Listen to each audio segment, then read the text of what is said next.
Okay, so this is the second video. A couple people actually watched the first one, which was super surprising and pretty cool. I didn't think that was going to happen, so that was actually really cool.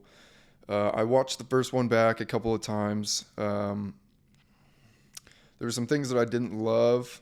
I think I said way too many times, especially at the beginning. The main thing that I really didn't like was the pace that I was speaking at. So I'm going to try and be much better about that on this one.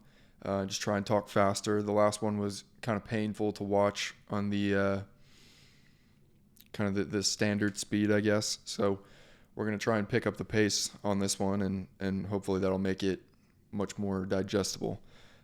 Somebody actually left a few questions for me to answer, which I thought was really cool. Did not see that coming at all. Already getting going with the as of course, as I was really trying not to, but there we go again. It's a habit for sure. So trying to break that. But we'll get right into it, I guess. Give me something to talk about so I can stop pausing. So the first question that person asked was, who would you consider your mentor, either personally or someone you follow? So the three questions that this person asked kind of seem to all fall into the category of what I called aspirations. So obviously what you're aspiring to do in life, or whatever it is.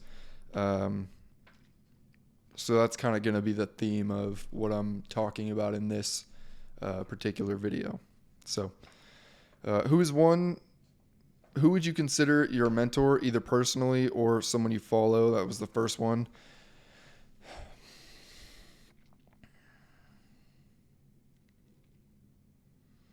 Kind of informal mentors, but family members I think are extremely impactful, and that's not the right word.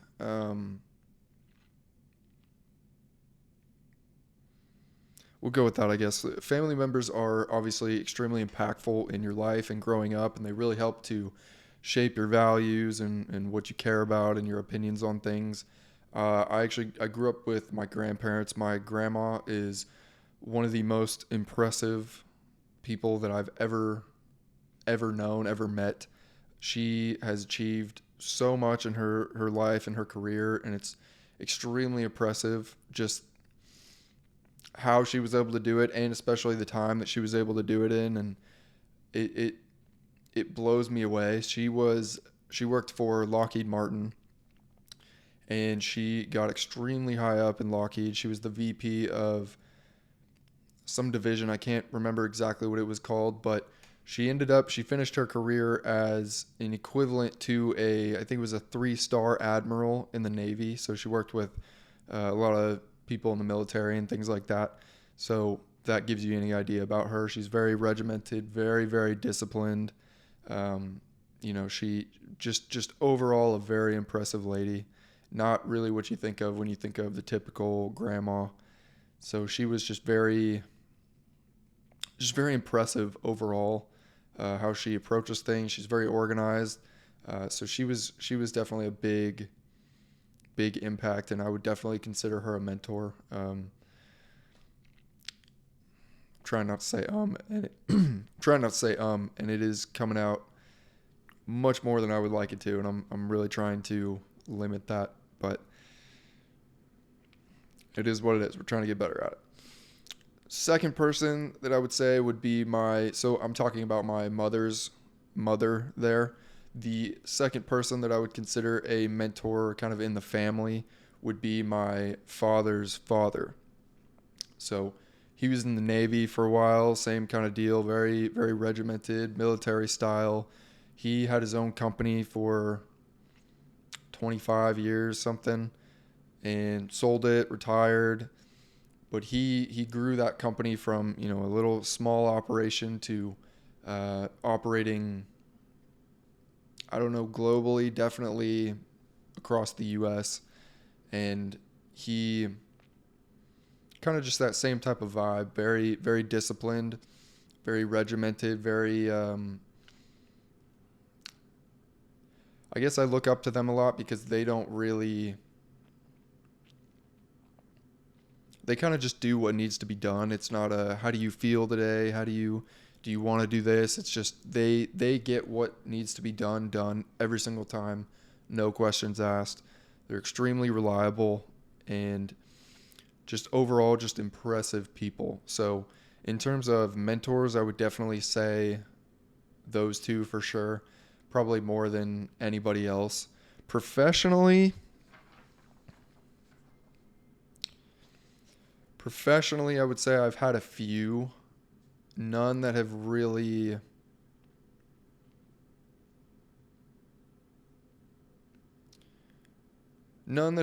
been kind of that quintessential mentor that you would think of when you see, like a movie or whatever, and there's a guy who just literally takes you under his wing or whatever that is.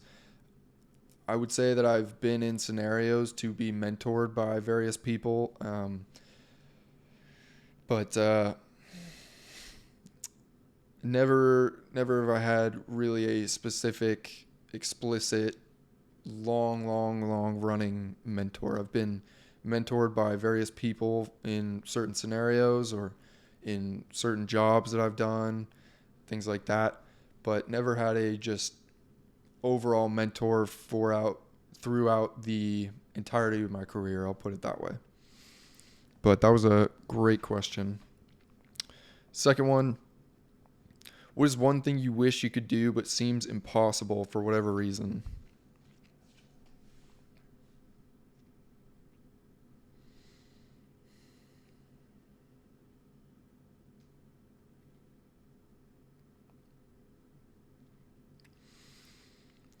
I don't want this to come off narcissistically or naively or anything like that, but I genuinely believe that there's not much that I can't do or whoever can't do if they really, like, it sounds super cliche, but if you really just like put your mind to it and give all your effort and actually work towards it always, I really don't think that there's much that you can't do. Obviously things that are physically impossible and whatever, it that's out of the question. But I don't know. I think if you have kind of the just the discipline and I think the number one thing is desire. And if you really, really want to be able to do something, then I think you're going to be able to find a way to get that to be able to happen. And I'm speaking to myself here just based on past experiences. I think that most of the things that I have wanted to happen have ended up happening, and maybe not right away, not on the timetable that I have wanted them to happen. Usually most of the time not on the timetable that I've wanted them to happen, but I would say over the course of my life, I've been extremely fortunate and blessed to most of the things that I have wanted to achieve, I have been able to achieve. And most of the things that I have wanted to happen have ended up happening. And that's, not to say that everything is super easy or, whatever. Because I don't want to get super preachy here, and it's already kind of sounding like that, but overall, if you want to do something, then you kind of just got to have that goal and, every day take steps towards working to that. And you really got to take it one step at a time, because if you get overwhelmed by the big picture, and this is something that I really have a tendency to do, if you get overwhelmed by the big picture, then it gets overwhelming and then you make no progress. But if you can kind of break it down to, okay, what do I have to do next? What is the next step? Let's take care of that next step.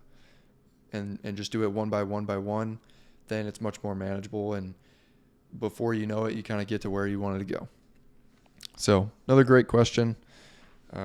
Didn't really want to get too preachy or too motivational there. It kind of ended up being in that area. So I'm sorry about that, but whatever. If there was one quote or philosophy you would have to live by, what would that be?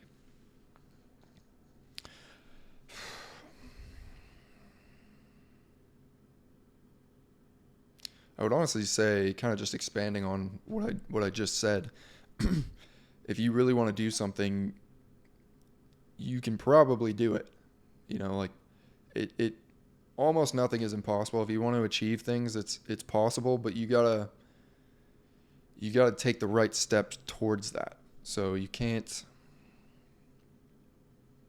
just can't waste time doing things that are counterproductive, things that are not going to get you to whatever it is that you want to achieve. So doing it kind of regardless how you feel in the moment, or things like that. Like I am trying not to sound too like motivational speaker guy, because that's not really me, but I do think that if you want to achieve something, it's definitely possible, and you kind of just gotta take it step by step by step, like I've said multiple times now. Maybe we'll give an analogy, and that might clear it up. Let's say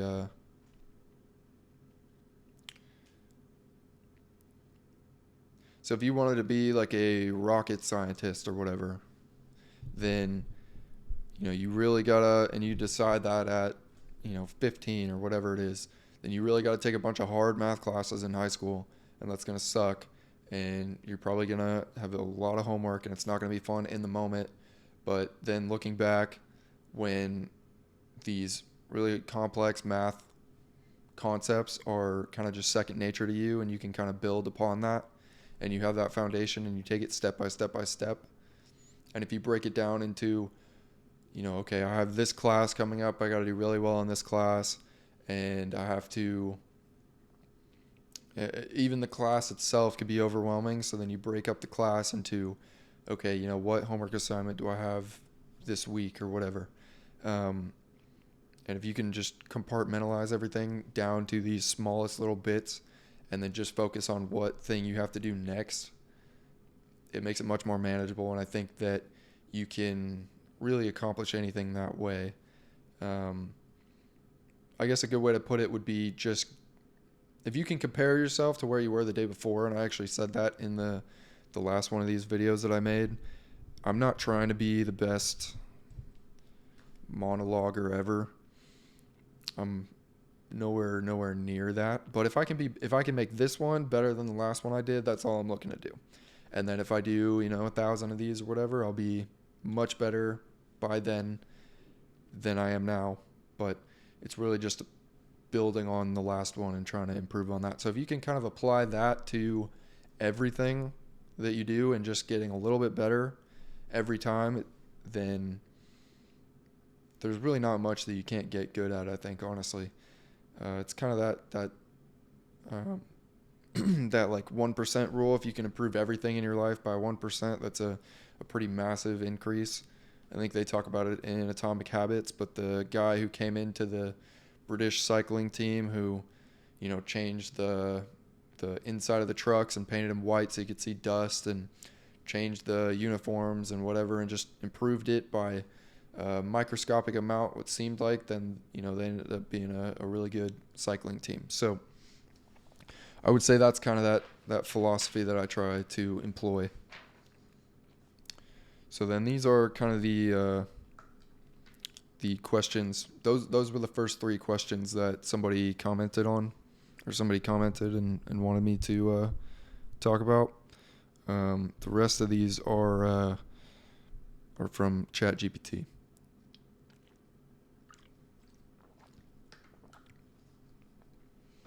I like to do it that way so that I can kind of look at these fresh, and not having been thinking about them for a day or two before I record this, and then so that way the answers are kind of, I actually have to think about it in the moment and answer on my feet. Because if I write the questions myself, then I'm thinking about how I'm going to answer it as I'm writing it, so it's easier to just kind of have somebody else come up with it, I guess. So number 1, what are your biggest dreams and aspirations in life?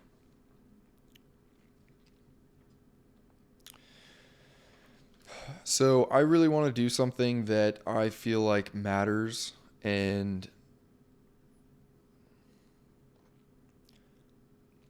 I want to have a successful life. And this is actually going to answer the second question. It kind of goes hand in hand. Number two is, how do you define success, and what steps are you taking to achieve it? So I think my biggest fear is getting old and knowing that I could have done more, could have done better, whatever it is. I don't want to look back and say, oh, I wish I did this and I wish I prepared for this more. I wish I put more effort into, whatever it is. Um, that's kind of my biggest fear. And so I would say my biggest dream and aspiration is to kind of give my all in everything that I do so that I don't have that feeling. I feel like, and again, this might be kind of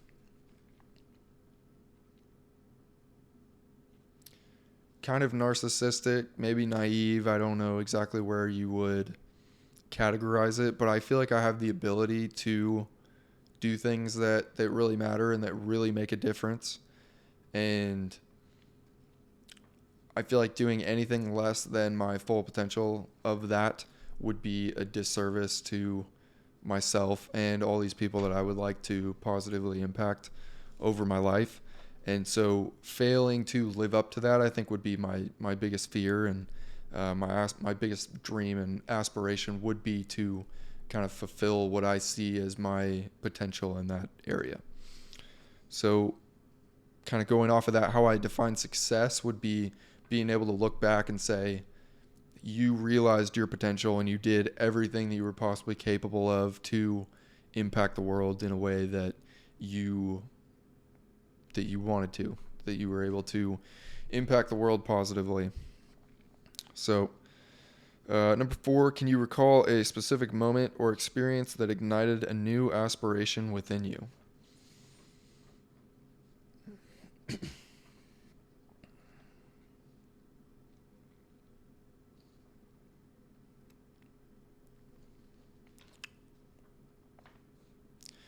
I don't know necessarily. There hasn't been a particular moment that kind of flipped a switch for me and now everything was different and I saw everything differently. But I did go through I would call a substantial transition over the past 5 or 6 years, I'd say, where I kind of went from needing to figure things out about myself and who I was and how to operate myself to, okay, we're kind of set in that now, and what can we use this to achieve?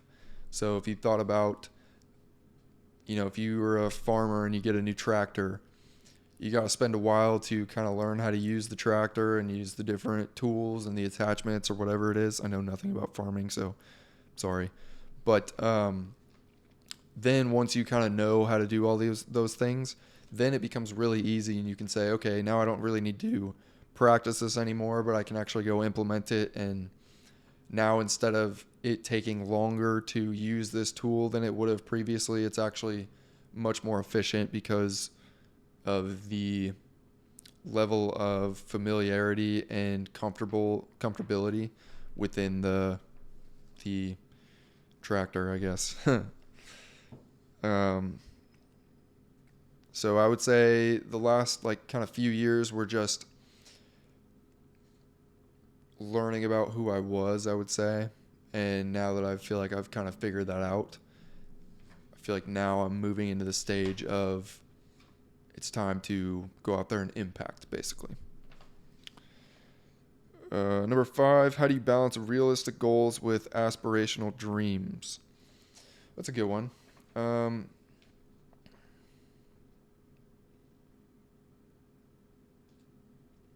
So the way that I would kind of break it down is dreams and goals. I would say that those are kind of similar in a way, where if you want to have kind of like what I was talking about earlier, if you have something that you want to achieve and it's very far out, then you got to break it down into manageable steps and just knock those steps out one by one and systematize it.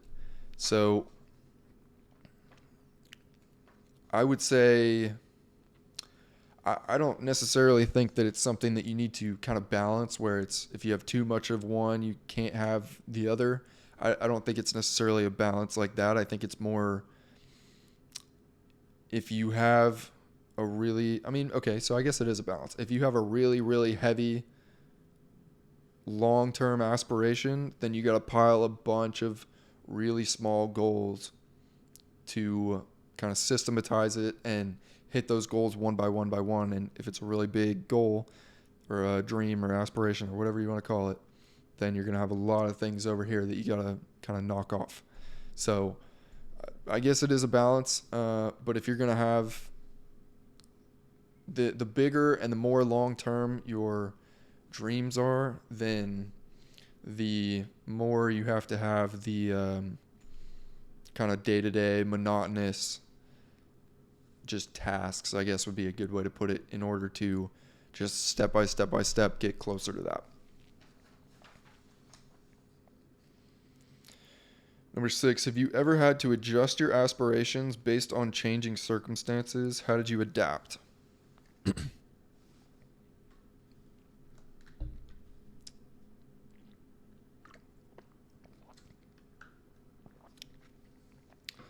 So I think that's a really good question. The difference I would say between the what I'll call tasks, I guess, and the long-term dream goals, aspirations would be these are kind of loose in a sense where they're not strictly defined. They're more kind of big picture in terms of you wouldn't set a 25-year-old or a 25-year goal of, I'm going to be CFO at this company. I'm going to make exactly this much, and my office is going to be here, and I'm going to wear this tie on Tuesdays, and I'm going to drive this car, and my house will be on this street, and the inside of it will be this color. Like you can't get that specific because, it just, what are the odds, But it is extremely helpful to kind of have that that direction that it sets you on. So kind of like what I was talking about in the last one, it puts you on a path. Actually, I might have been talking about this with somebody else. I don't know if I mentioned this on here, but if you can get on the right path and then just follow that path, then you'll be good to go and you'll get to where you need to go. But the trouble is choosing that path. But you don't need to figure out every single little detail of that path.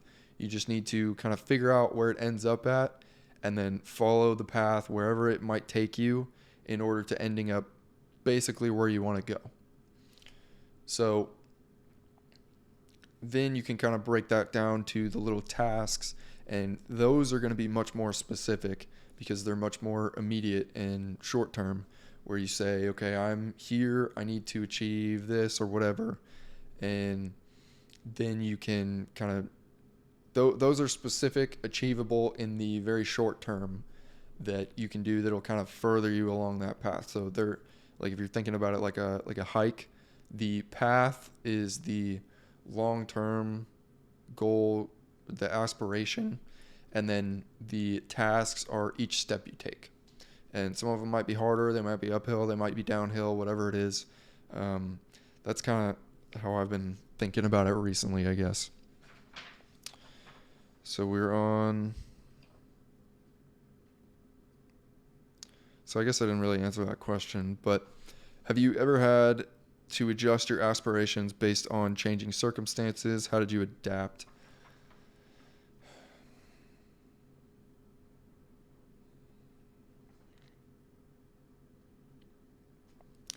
So I talked about this a little bit before, but the company that I was working at in Colorado, I really thought that it was going to be this, elevator that was just an opportunity that was too good to pass up, and it was kind of going to shoot me up to exactly where I wanted to go, and I definitely realized that was not the case, and I did. I had to pivot. I moved back down here to Austin, and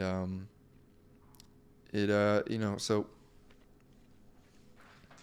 sorry, there are people walking around out there.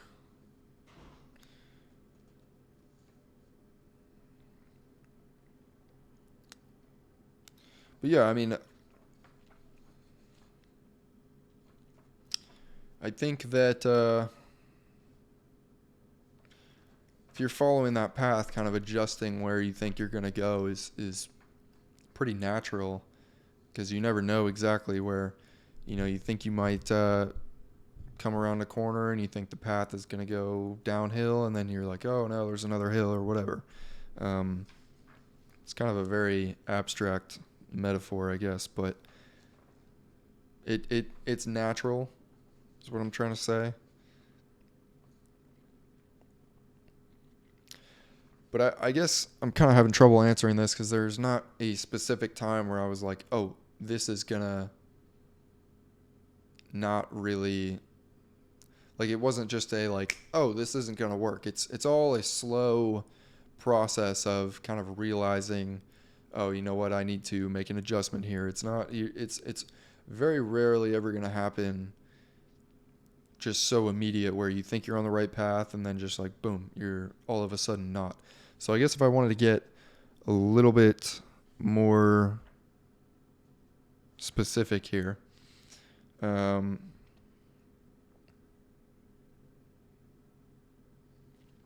so I worked directly for the CEO of the company that I was in Colorado, and I was the director of expansion operations there.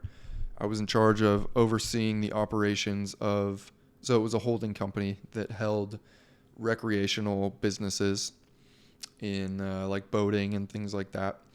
So I was in charge of overseeing operations for multiple different companies in the portfolio of the holding company. And I started there when I was 20. So it was a very, very odd and I would say prestigious position for somebody who was my age then to be in, and still even now I would say. I had people who were, in their 40s who reported to me and were asking for my approval on things, and it was kind of a foreign experience. But it was a family company, so it wasn't huge. I would say maybe 100 people or so, probably around there. And I kind of started to realize I was putting my all into building up these companies and trying to make them very successful. And the only thing that I was really getting out of it was, one, I could put it on my resume, and two, I was putting my all into scaling these companies really to make this other family that I wasn't a part of money. So the guy I worked for, he was the CEO. His two sons and his daughter all worked for the company. So I was really kind of, what I realized was I was as high up in that company as I could possibly go. There was no upward mobility there. The only way that I was going to be able to further my career, there were two options. I was either going to have to massively grow the companies that I was working on, which would benefit these people that I was working for massively, disproportionately to me, and that's fine. Like they own the company, and that's how it works, how it should work. But it's not necessarily something that I wanted to devote my entire career to. The other option would be to leave and go somewhere else, and that's what I ended up doing. And the way that I kind of put it was I wanted to be, I felt like a small fish in a puddle there, and I wanted to be a small fish in an ocean with room to grow. So it's, there's that whole saying, if you're the smartest person in the room, you're in the wrong room. And I'm not necessarily saying I was the smartest person there or anything like that, but I do think that if I was in a position like that where there was no upward mobility and I got there at 20 and I was there until I think I was 22,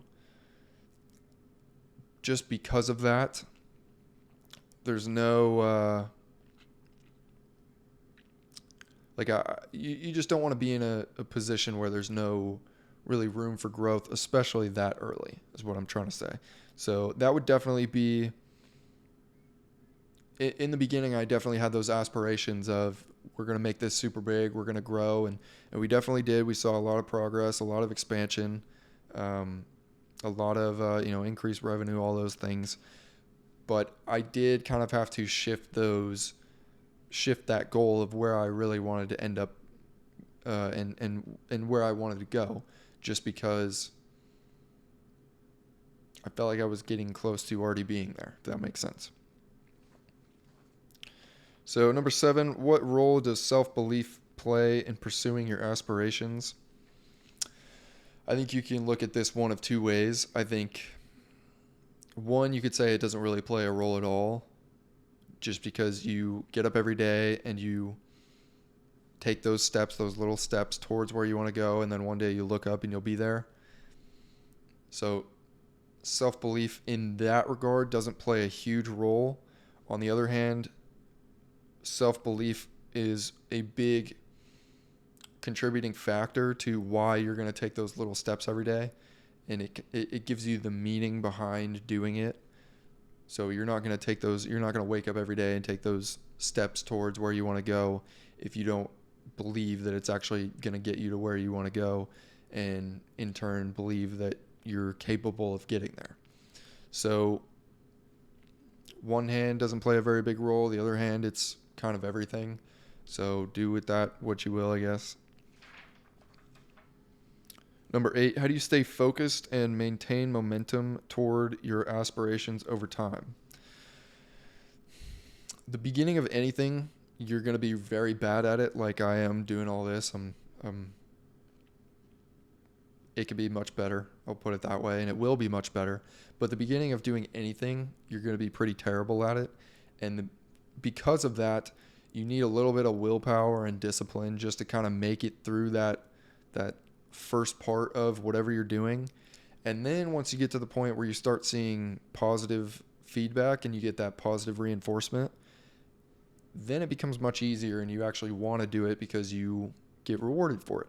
In the beginning, like if you're going to the gym, you got to work out for, a few weeks, a few months before you really start to notice any difference. But then once you do, you start making gains, you see the scale go up or see the scale go down, depending on, whatever you're trying to do, or you get stronger, whatever it is.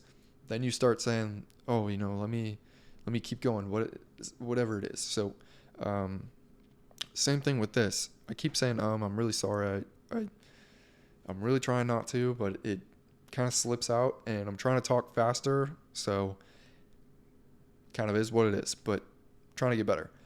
But with this, making these videos, this is the second one. Over like 100 people watched the first one, which was shocking to me. I thought literally 0 people were gonna watch it besides me, so that was cool. A few people commented on it, and it was all pretty positive, which it was nice to see. It made me smile, most of them, which was cool. So that definitely gave me a little bit of motivation to do this next one and maybe do it a little bit sooner than I was planning. I was maybe going to do it next week, and I decided let's knock it out on Friday instead. So once you get to the point of seeing that positive reinforcement, then it becomes a lot less about the initial motivation and purely just having it come from an internal source of just desire. But then, like it says here, you literally do gain momentum. Number 9, have you ever faced criticism or doubt regarding your aspirations, and how did you respond?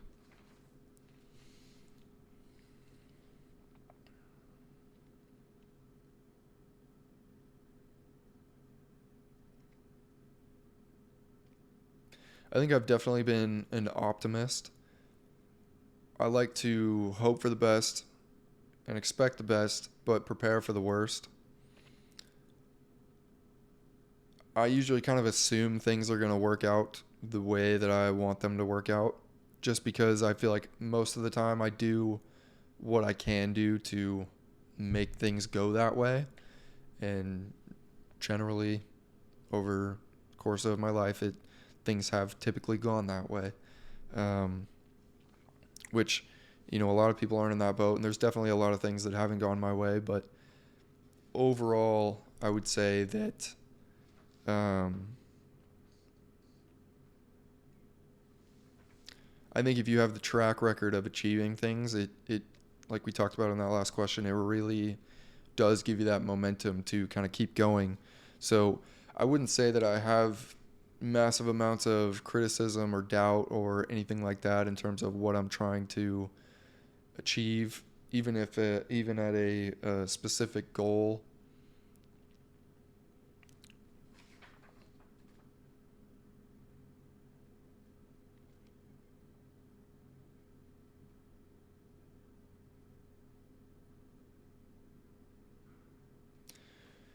It's kind of interesting too, like if people give you external feedback of, I don't really think you're going to be capable of that or whatever like that.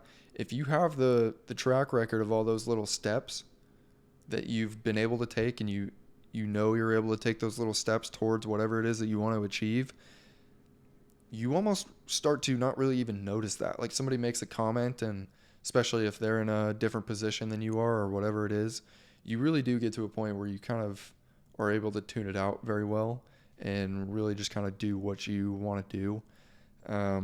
So criticism and doubt, that kind of comes with everything, I guess.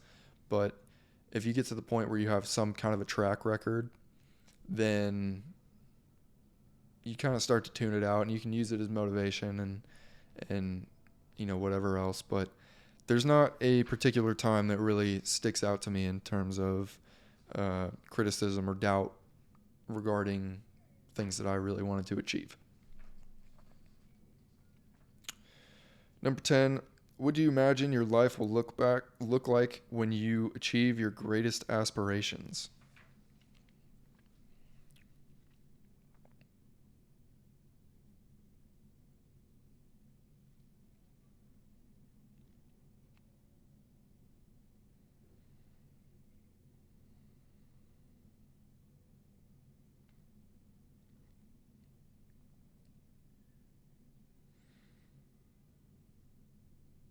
So this is kind of, you can approach this in two different ways. You can look at it in terms of in the moment that you actually achieve what you wanted to do. So if you know, did whatever, you won some type of medal, the moment that that's actually getting put around your neck, how are you going to feel in that moment? And what's your life going to look like in that moment? But then also, if you're 85, 90, looking back on the multitude of those moments throughout your life, what is your life going to look at like through, or what is your life going to look like at that point, and then earlier in the moment when you actually achieve it? So we'll do the first one first. When you actually achieve something in the moment, it genuinely, in my opinion at least, and I think a lot of other people feel this way, where if you don't have people to celebrate it with and appreciate it with you and share your accomplishment with, it means nothing. Like it genuinely does, because if you achieve whatever it is and then you go home to an empty house, it doesn't mean much. You can be happy for yourself, and that's cool, I guess, but that's not necessarily what I'm really looking to do. So when I achieve the things that I would like to be able to achieve, I want to really be able to share that with a lot of people that I really care about and that care about me. And I think that that's definitely the most important thing, for sure, because it's what makes those achievements worth doing. It like if you won the Super Bowl and you got your ring and then you go home and just put it on your dresser and go to bed, who cares? But if you win the Super Bowl, you got your ring and you're taking pictures with your family and they're all there, and you get to have a great night with them after, and they have memories attached to that, and whatever it is, it's so much more memorable. Plus they get to root for you, and you get to deliver something to them and bring it back home for them. And so it having people to share those accomplishments with is so much more important than just actually achieving it for the sake of achieving it. So then if you look back when you're older, I think it's kind of the same thing where it's really the same answer, where you want to be able to just have people around you that appreciate what you've done for them and with them and everything else. So it's really just having good people and a good family and everything like that around you. Number 10 and 11. How do you deal with setbacks or failures along the path to realizing your aspirations?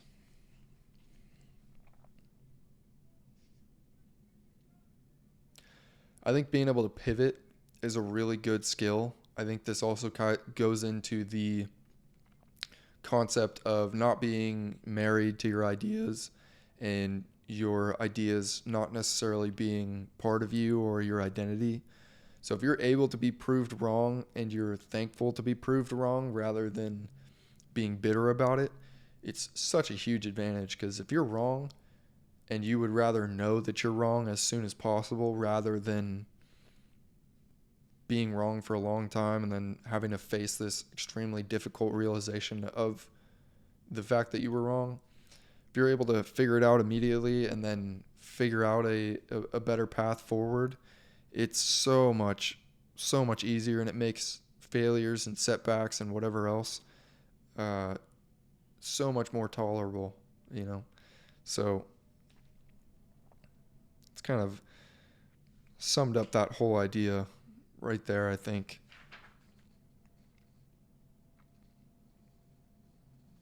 But it's really just, I think, looking at them as failures and setbacks as, and it sounds cliche, but looking at them as opportunities for growth or opportunities for improvements, things that you can do differently. I really don't think that there's another way to look at it. And I think this goes with not even necessarily a setback, but maybe just a disadvantage from the get-go. Say you came from a poor family, or whatever else it was, you had a bad family, bad parents, whatever. If you look at that as though it gave you an advantage in certain things, then basically if you can find the silver lining, I guess is what I'm trying to say. I would say that my parents were definitely not the greatest, considering I did not grow up with them. But my grandparents were all some of the most amazing people that I've ever met, that I've ever known in my entire life. And I owe so much to them, and they've taught me so much. And not necessarily growing up with your immediate family and your parents and all that stuff, it really gives you a very deep appreciation for family. And like I said earlier, just kind of having those people around you to share with those accomplishments with, and things like that. So, whatever it is, I think you can kind of find the silver lining in it, and maybe it's a rationalization, but if you can learn things from it and take things from it positively, then everything is a strength if you let it be, I guess.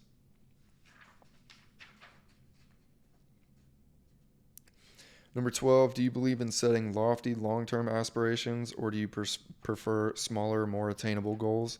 So it's that analogy that I gave earlier, where the heavier and loftier your long-term aspirations are, the more mundane, monotonous, little individual step tasks you're going to have. And if you can just knock those out one by one, then it really doesn't matter, because the scale is going to be balanced either way. How do you prioritize your aspirations among other commitments and responsibilities?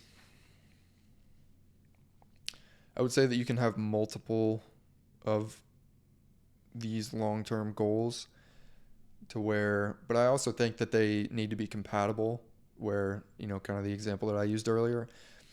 I want to have a positive impact on the world, and I want to achieve really, really great things, but then I also want to have a great family and great people around me. And so I guess you could kind of say that those are two different goals, but if you zoom out, they're really one big goal that kind of can be broken down and compartmentalized, like we were talking about earlier. So I think you really need to kind of figure out where you're at now, and then figure out who you are, and kind of break it down into a general direction that you want to head in. And everything that you do and want to do should be able to fit in this kind of general area, I guess.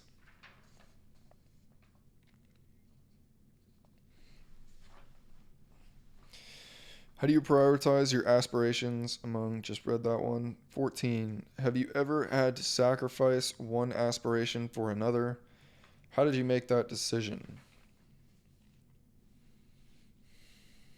That's a good one.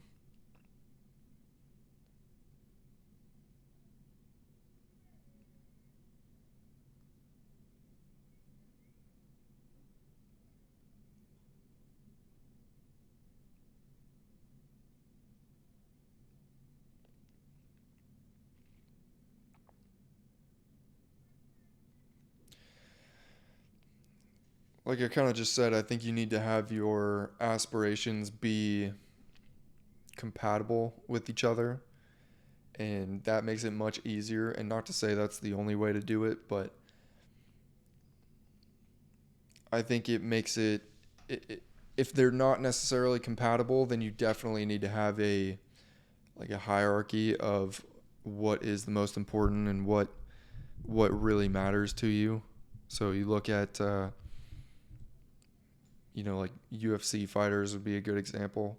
If they have a family, they know they can't do it forever, and they have this aspiration to keep fighting and keep winning, and they really want to do that, but you know it takes a toll on you. And so if you put that aspiration over being there for your family, then you can, I guess, but it's not necessarily. You just need to have a hierarchy of being able to make those decisions with the correct weight and proportionality. So I don't know that I've necessarily had to I don't know. I really try to set my goals and my aspirations to be compatible with one another. And I would say that it really comes down to what I said earlier of being able to achieve something great and have a positive impact on humanity, and then having a really good family around me. I would say those are kind of my two big things that I really want to achieve, and I think they really do go hand in hand. So I haven't necessarily had to kind of sacrifice one thing for another, really, in terms of the biggest, most important things to me. 15. How do you measure progress towards your aspirations, and when do you know you've succeeded?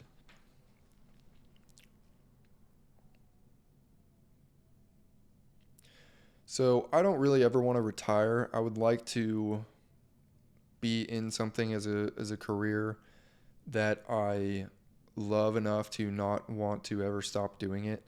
And I think that that's really like true happiness, is if you don't really want to retire, then you don't have a job. It's who you are, and that's really what I am looking for, and what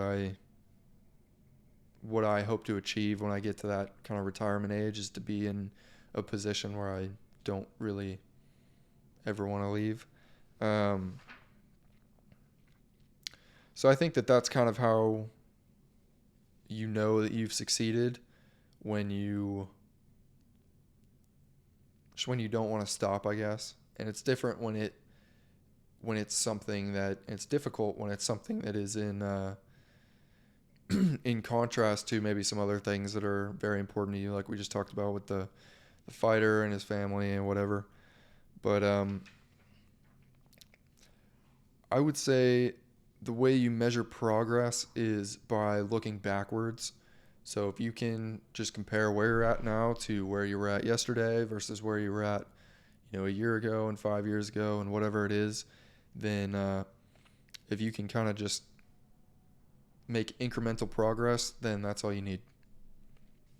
And as long as you're moving in the right direction, that's the goal right there.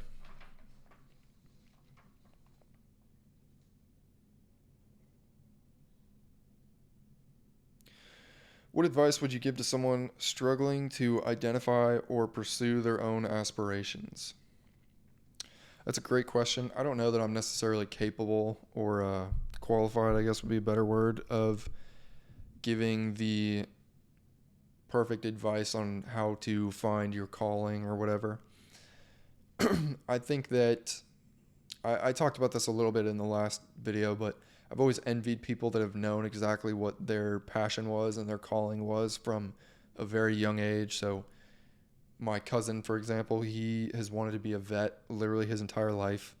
He grew up on a farm. They have like 15 dogs, like 80 chickens, whatever. It's nuts. And he started volunteering at a vet clinic when he was like 12 or 13.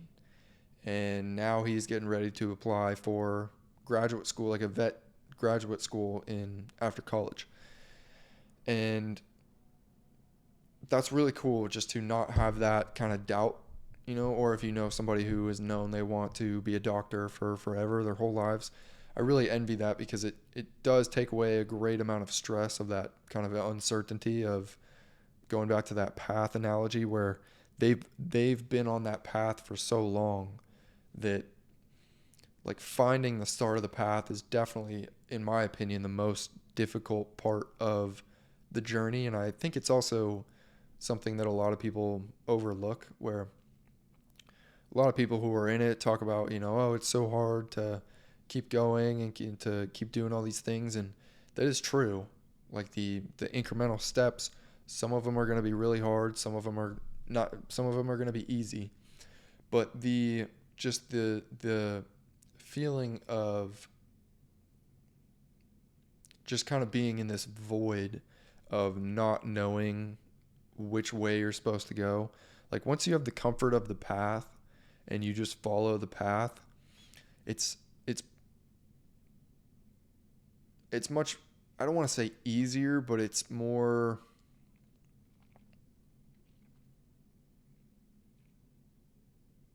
it's easier to compartmentalize because you can break it down into steps. But when you don't know which way you're supposed to go, if you're supposed to go, forwards, backwards, up or down, like if you don't know which way you're supposed to go first, then you can't break it down into those little steps because you don't know. It's very hard to walk somewhere if you don't know where you're going, basically. That's what I'm trying to say there. So I do think that is definitely the hardest part of the entire journey, and it's something that most people struggle with, or a lot of people struggle with. And I think it's also something that a lot of people who are successful kind of overlook as a difficult part of the journey. But with that being said, I would say that my advice to somebody who is in that situation, as somebody who I feel like kind of recently got out of that situation in the last half decade or whatever, would be to kind of figure out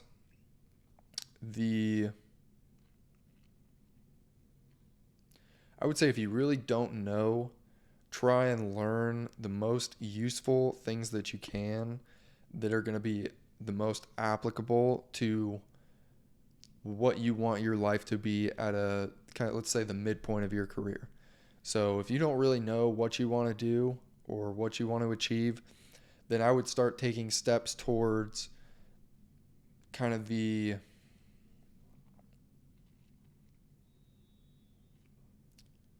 okay, so we'll stop being so general and kind of give an example that is specific to myself. So I still don't know exactly what I want to do specifically, um, but I do know where I want to go, and I do know where I want to end up, and I know, what I want my life to look like, and could I break that down into, I want to have a firm that does this, and this, and I don't want to do this, and I do want to. I'm not there.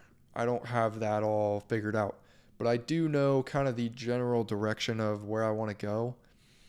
And so I am trying to position myself in a way where when I do figure that out, I can pursue it right then and there, and I'm not unprepared for it. So if you can prepare as best you can for opportunities that are going to come your way, you're less likely to miss them. So because you'll recognize them and you'll be prepared to actually take them. So there's two steps there. So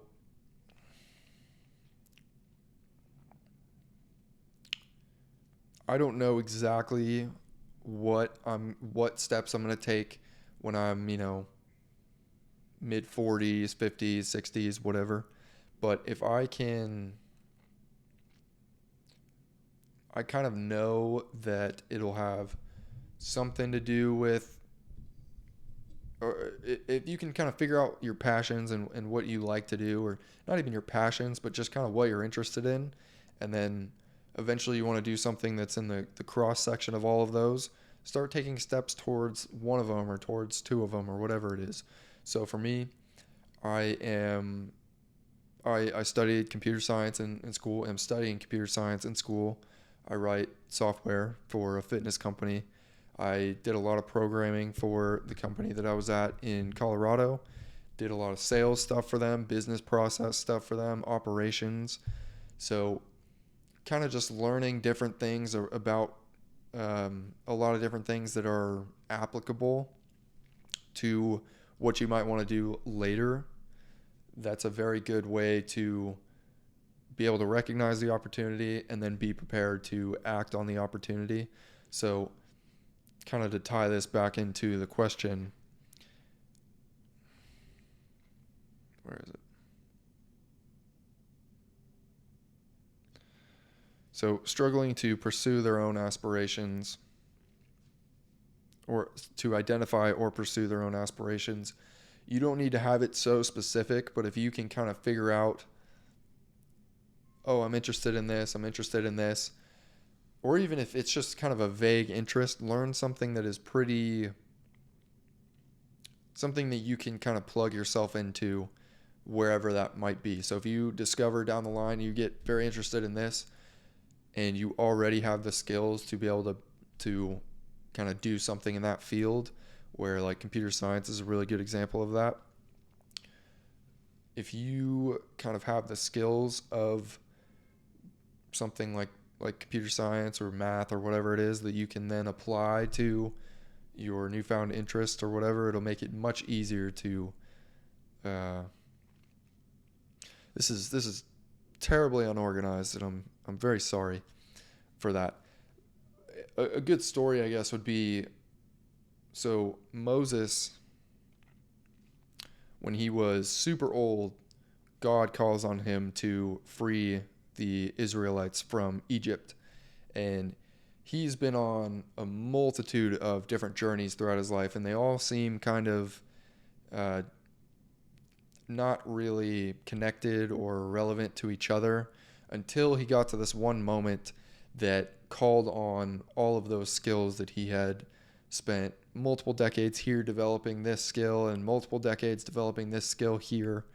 And then it kind of all culminated in this one moment of really needing to be able to use all those skills of, diplomacy and leadership and whatever it was.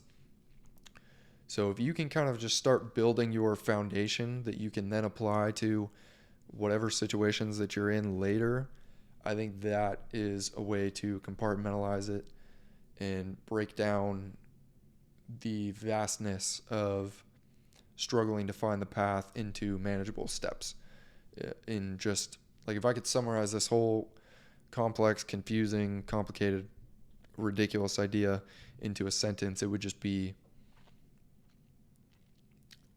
learn skills that are applicable when you do figure out what you want to do with them. So that would be my advice. So we actually just hit an hour there, which is pretty. Felt like I was talking for a decent amount of time there. I might do maybe one more, and then we'll kind of do a little recap, I guess.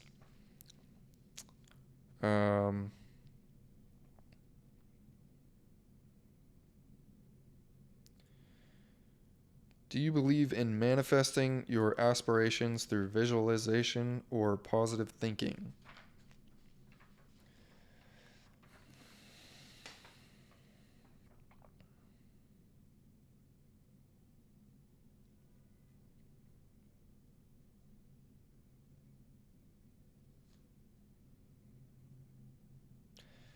That's actually a good topic for a whole other video, so I think we're going to end it there.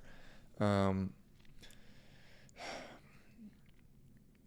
Overall, this video, I did not do anywhere near as close to good. The speaking was off in this video. My word choice, it was all kind of jumbled a little bit. So I apologize for that if anybody watches this one. Said way too many times, trying to work on it. I do think the speed was hopefully a little bit better. So if I could take one positive from that. I also think the camera hopefully is a little bit better. I tried to change some of the settings and it should be in 4K now, I hope. I am going to get a taser or something, and the next time I say I'll just have it on my arm or whatever and just tase myself every time I say it. But other than that, I hope this one was an improvement on the last one. I would say just the speed alone, I think hopefully I need to watch this back. Hopefully the speed was a little bit more consumable and more bearable, I guess would be the way to put it. The vocabulary, that's going to be a gradual process of improving that.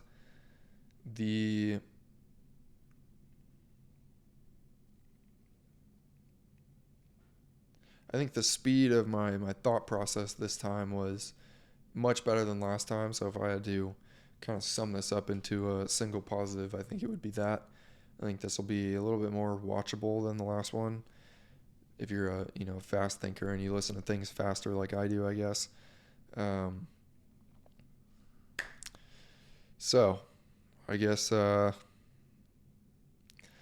that's kind of it. So if anybody watches this, thank you. Whoever left the questions for me to answer in this one, that was pretty cool. All of those comments were super positive. It feels weird even saying this, but yeah, it was cool. Made my day. Made me smile. So, all right.